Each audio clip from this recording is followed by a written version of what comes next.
Assalamualaikum warahmatullahi wabarakatuh. Perkenalkan, nama saya Bram Febrian, mahasiswa dari Universitas Terbuka Fakultas Keguruan Ilmu Pendidikan, Pendidikan Guru Sekolah Dasar dengan NIM 8605909866. Baiklah, di sesi tugas 2 ini kita akan menjawab 4 pertanyaan tentang mata kuliah filsafat ilmu. Yang pertama, bagaimana filsafat ilmu mengamati dan memperkuat eksistensi keilmian serta nilai-nilai dalam pendidikan. Dan yang kedua, bagaimana pendidikan yang bermakna dan menilai turut memperkuat perkembangan filsafat ilmu.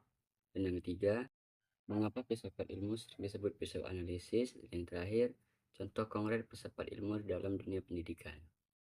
Langsung saja kita masuk ke pertanyaan pertama, yaitu bagaimana filsafat ilmu mengamati dan memperkuat eksistensi keilmian serta nilai-nilai dalam pendidikan. Bagaimana filsafat ilmu berperan? Di sini ada 3 poin. Yang pertama, mengamati eksistensi ilmu pendidikan. Filsafat ilmu mengkaji hakikat, keberadaan dan peran ilmu pendidikan dalam kehidupan manusia dan masyarakat. Dan yang kedua, memperkuat keilmiahan ilmu pendidikan. Filsafat ilmu menuntut pendidikan agar menggunakan cara berpikir ilmiah yang logis, kritis, sistematis, dan dapat dipertanggungjawabkan. Dan poin yang ketiga, memperkuat nilai-nilai dalam ilmu pendidikan. Filsafat ilmu menegaskan bahwa pendidikan tidak hanya tentang pengetahuan, tetapi juga tentang nilai, moral, dan tanggung jawab. Baiklah, masuk ke pertanyaan kedua. Bagaimana pendidikan yang bermakna dan bernilai turut memperkuat perkembangan filsafat ilmu? Bagaimana pendidikan yang bermakna dan bernilai turut memperkuat perkembangan filsafat ilmu?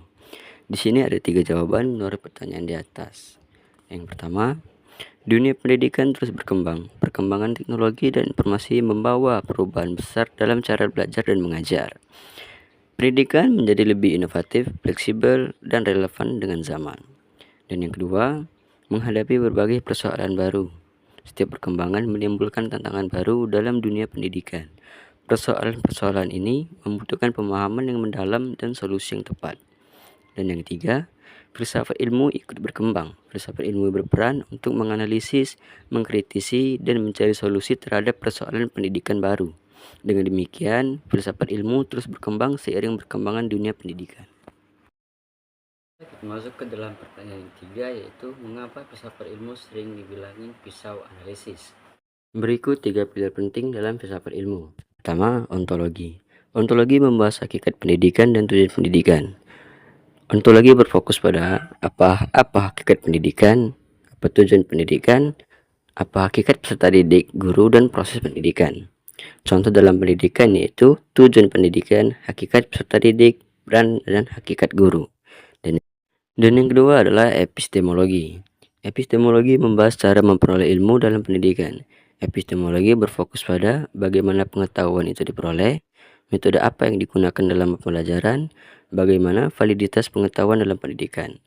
Contoh dalam pendidikan yaitu metode pembelajaran, penelitian pendidikan, dan strategi belajar mengajar. Yang ketiga, aksiologi. Aksiologi membahas tentang nilai dan manfaat pendidikan. Aksiologi berfokus pada nilai apa yang harus dikembangkan dalam pendidikan, apa manfaat pendidikan bagi individu dan masyarakat, dan bagaimana etika dalam pendidikan. Contoh konkret dalam pendidikan yaitu pendidikan karakter, nilai moral dan etika, serta manfaat bagi individu dan masyarakat. Pertanyaan terakhir adalah contoh konkret penerapan filsafat ilmu dalam pendidikan.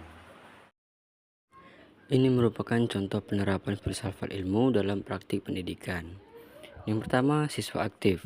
Siswa tidak hanya menerima informasi, tetapi terlibat aktif dalam mengajukan pertanyaan, menjawab, dan mengeksplorasi ide-ide baru. Dan yang kedua, diskusi kelompok. Siswa belajar sama, berbagi pendapat, dan saling menghargai perbedaan untuk menemukan pemahaman yang lebih mendalam. Yang ketiga, presentasi kelas. Siswa mempresentasikan hasil pemikiran mereka secara sistematis, melatih keberanian, komunikasi, dan kemampuan berpikir kritis. Dan yang terakhir, pembelajaran modern. Memanfaatkan teknologi dan sumber belajar beragam untuk mendukung pembelajaran yang kreatif, inovatif, dan juga bermakna.